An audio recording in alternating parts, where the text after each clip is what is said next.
فرعون تھا، فرعون کا نام منفتح بعض مفسرین نے لکھا ہے، بعض نے کہا اس کا نام رامسیس تھا۔ جو بھی مصر کا بادشاہ بنتا اس کو فرعون کہا جاتا تھا، جس طرح جو ایران کا بادشاہ بنتا اسے کسریٰ کہا جاتا تھا، جو ایتھوپیا حبشے کا بادشاہ بنتا اس کو نجاشی کہا جاتا تھا، یمن کا جو بادشاہ ہوتا اس کو تبع کہا جاتا تھا، جو روم کا بادشاہ بنتا اس کو کیسر کہا جاتا تھا۔ تو خیر یہ فرعون اور اس کا جو لشکر تھا یہ بھی ساتھ ہی داخل ہوا۔ انہوں نے کہا جس طرح ان کو راستہ مل گیا ہے اس طرح ہم بھی سمندر سے پار نکل جائیں گے، گزر جائیں گے۔ تو جیسے ہی یہ سمندر کے وسط میں پہنچے تو اللہ تعالیٰ نے پانی کو حکم دیا تو پانی دوبارہ چلنا شروع ہو گیا۔ اب فرعون کو غوطے آنے لگے، حتیٰ اذا ادرکہ الغرق، جب وہ ڈوبنے لگا موت کے فرشتے نظر آنے لگے تو وہ کہنے لگا کہ میں مسلمان ہوا۔ 3 دفعہ اس نے اپنے مسلمان ہونے کا اقرار کیا، کہنے لگا آمنتو، میں ایمان لے کر آیا۔ پھر آگے کہنے لگا انہ لا الہ الا الذی آمنت بہ بنو اسرائیل، دوسری دفعہ پھر کہنے لگا جس پر بنو اسرائیل ایمان لے کر آئے میں بھی اسی اللہ پر ایمان لے کر آیا۔ اور تیسری دفعہ کہنے لگا وَأَنَا مِنَ الْمُسْلِمِينَ، میں مسلمانوں میں سے ہوں۔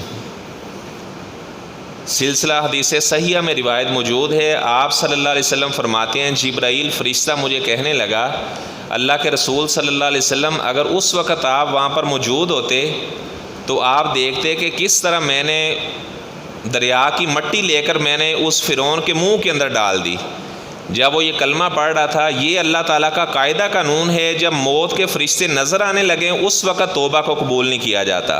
اللہ تعالیٰ فرماتے ہیں فَلَمَّا رَأَوْا بَأْسَنَا قَالُوا آمَنَّا بِاللَّهِ وَحْدَهُ وَكَفَرْنَا بِمَا كُنَّا بِهِ مُشْرِكِينَ۔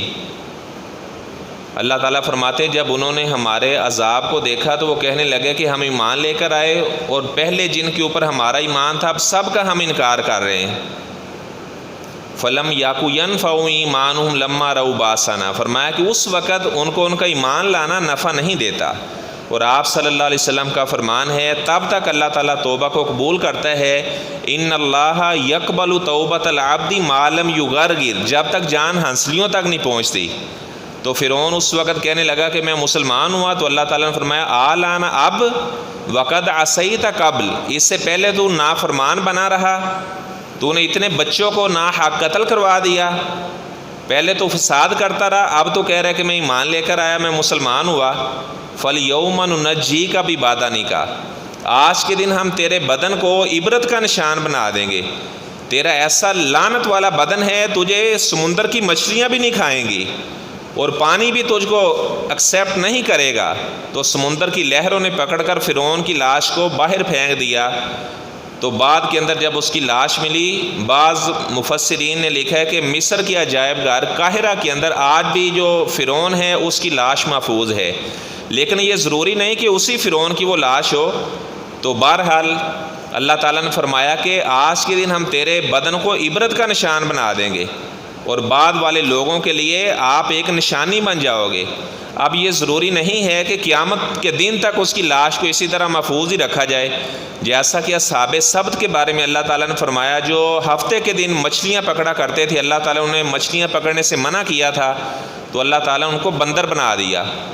اللہ تعالیٰ فرماتے ہیں فَجَعَلْنَاهَا نَكَالًا لِمَا بَيْنَ يَدَيْهَا وَمَا خَلْفَهَا وَمَوْعِظَةً لِّلْمُتَّقِينَ، فرمایا کہ ایسے لوگوں کو ہم نے بندر بنا دیا تاکہ جو بعد میں آنے والے لوگ ہیں اور جو گزر چکے ہیں ان کے لیے موعظہ بن جائے، نصیحت بن جائے۔ لیکن آپ دیکھیں ان جو مسخ شدہ ان کے چہرے تھے ان میں سے کوئی بھی ایسی آپ کو ان کی لاش نہیں ملے گی کہ جو پہلے بندر بنے تھے اور آج تک اسے اللہ تعالیٰ نے محفوظ رکھا ہو۔ تو بہرحال بعض لوگوں کا کہنا ہے کہ مصر کے عجائب گھر کے اندر جو قاہرہ کے علاقے میں جو عجائب گھر میں لاش ہے وہ فرعون کی لاش ہے۔ تو بہرحال جو بھی اللہ تعالیٰ کے ساتھ بغاوت کرتا ہے تو اس کا انجام یہی ہوتا ہے، اللہ تعالیٰ اس کو دنیا کے اندر ہی عبرت کا نشان بنا دیتے ہیں۔ دنیا آخرت کے اندر ایسے لوگوں کو ذلیل کر دیا جاتا ہے، دنیا کے اندر بھی ایسے لوگوں کے اوپر لعنت اللہ تعالیٰ ان کے پیچھے لگا دیتا ہے، آخرت کے اندر بھی ایسے لوگوں کے اوپر اللہ کی لعنت ہے۔ تو جس دن اللہ تعالیٰ نے فرعون کو غرق کیا وہ 10 محرم کا دن تھا، عاشورہ کا دن تھا۔ آپ صلی اللہ علیہ وسلم جب مدینہ طیبہ آئے تو آپ صلی اللہ علیہ وسلم نے دیکھا کہ یہود روزہ رکھتے ہیں عاشورہ کا 10 محرم کا، ہمارے ہاں تو پانی کی سبیلیں لگائی جاتی ہیں، اس دن روزہ رکھنا چاہیے۔ تو آپ صلی اللہ علیہ وسلم نے پوچھا یہ یہود روزہ کیوں رکھتے ہیں؟ تو بتایا گیا کہ اللہ تعالیٰ نے فرعونیوں کو غرق کیا تھا، موسیٰ علیہ السلام اور بنو اسرائیل کو اللہ تعالیٰ نے نجات دی تھی، اس وجہ سے یہ روزہ رکھتے ہیں۔ آپ نے فرمایا نحن احق بموسیٰ، میں اللہ کا پیغمبر اور موسیٰ علیہ السلام نبی تو آپس میں بھائی بھائی ہیں، ہم زیادہ حق رکھتے ہیں۔ آپ نے فرمایا کہ عاشورہ کے دن کا روزہ رکھنے سے اللہ تعالیٰ 1 سال کے گناہ معاف کر دیتے ہیں۔ اور آپ نے فرمایا اگر میں اگلے سال زندہ رہا لأصومن التاسع، میں 9ویں تاریخ کا بھی روزہ رکھوں گا، یعنی 9 تاریخ کا بھی روزہ رکھنا اور 10ویں تاریخ کا بھی روزہ رکھنا، جو یہ 2 روزے رکھتے ہیں تو اللہ تعالیٰ اس کے 1 سال کے گناہ معاف فرما دیتے ہیں۔ اور جو عرفہ کے دن کا روزہ رکھتے ہیں، جب حاجی عرفات کے میدان میں ہوتے ہیں تو ہر علاقے والوں کے لیے جب بھی 9 تاریخ آئے گی تو عرفہ کا دن ہے ان کے لیے، تو آپ صلی اللہ علیہ وسلم نے فرمایا کہ جو عرفہ کے دن کا روزہ رکھے گا تو میں اللہ تعالیٰ سے امید کرتا ہوں اللہ تعالیٰ 2 سال کے اس بندے کے گناہ معاف فرما دے گا۔ عاشورہ کا روزہ رکھیں 10 محرم کا، 1 سال کے گناہ معاف۔ عبد الرحمن محدث مبارک پوری رحمہ اللہ نے لکھا ہے کہ یہ 1 سال کے گناہ معاف ہیں عاشورہ کا روزہ رکھنے سے۔ اس کی وجہ کیا ہے کہ وہ موسوی شریعت سے چلا آ رہا ہے، اور یہ جو عرفہ کے دن کا روزہ ہے یہ محمدی شریعت ہے، اور آپ صلی اللہ علیہ وسلم کی شریعت کا اللہ تعالیٰ نے دگنا اجر